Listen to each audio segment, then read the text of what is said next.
Hey, what's up guys? I'm Ryan Ford. I'm Brandon Douglas. Here at Apex Movement Boulder. And we're here to help you train for Ninja Warrior. It's December right now, which is traditionally the off season for Ninja Warrior training, but hopefully a new tryout is coming up here soon in the springtime. We're gonna go over a few different aspects of skill training that will help you succeed on the course, as well as our top 5 strength and conditioning exercises to supplement your training. First off, parkour. This is a skill that is incredibly useful for whatever you do in Ninja Warrior. It's this idea of adapting to anything through efficient movement, running, jumping, climbing, vaulting, landing. All these things will help you succeed on the course. Second up, rock climbing or something like it, like bouldering. You're also going to want to add this to your training because it's going to help you get that upper body strength and those climbing skills that are going to be really, instrumental in stage 3 and other obstacles. And finally, of course, you're going to train the Ninja Warrior obstacles themselves. So if you have access to salmon ladder, warped wall, quad steps, stuff like that, get yourself familiar with these obstacles so you're not just at a loss when you get to them on the course. In addition to training your parkour, your rock climbing, and your Ninja Warrior specific obstacles year-round, we also have our top 5 strength and conditioning exercises to supplement your training with.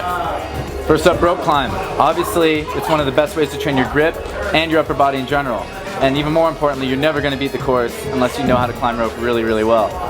There's different ways to do it, maybe an L-sit or using your arms only. But there's also a technical side to it. You need to learn how to use your feet properly in order to maximize your speed and efficiency up the rope.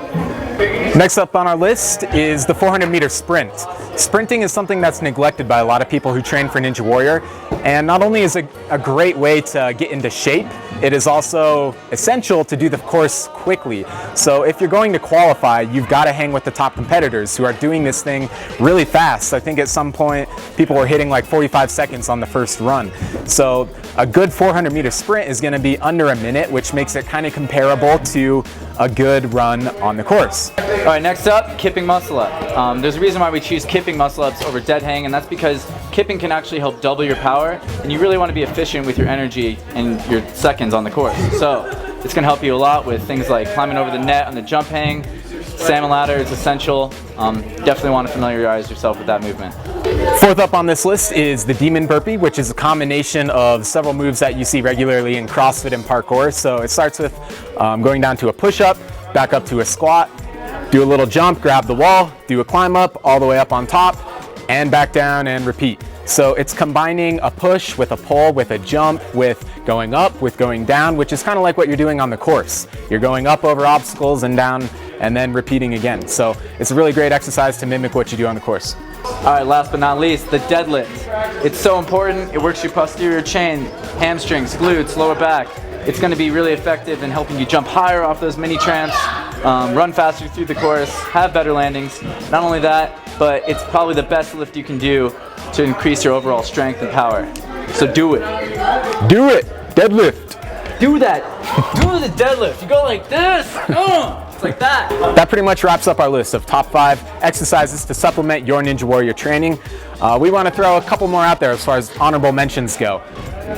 First off, campus boarding. It's going to be great to develop that finger strength you need to beat the stage 3 ultimate cliffhanger. Also, 10-meter sprints will be extremely useful to accelerate and decelerate quickly between obstacles and hang with the top times in tryouts. Also, we've got plyometrics, things like box jumps, broad jumps, strides, plyos. All that kind of stuff is going to help you bounce through that course quicker. Also, rowing. Rowing is probably the best cardio exercise that you could do for Ninja Warrior aside from sprinting. And then also we've got dead hang muscle ups. I know we said kipping is better, but dead hang has its place too. It's great for strength building. So hit the dead hang up as well. I think that pretty much wraps it up for that list. That's all we got for you, for this issue at least. Hit us up with a comment or a question below if you want more on how to train for Ninja Warrior. And until then, keep it up. Also, never forget, you don't really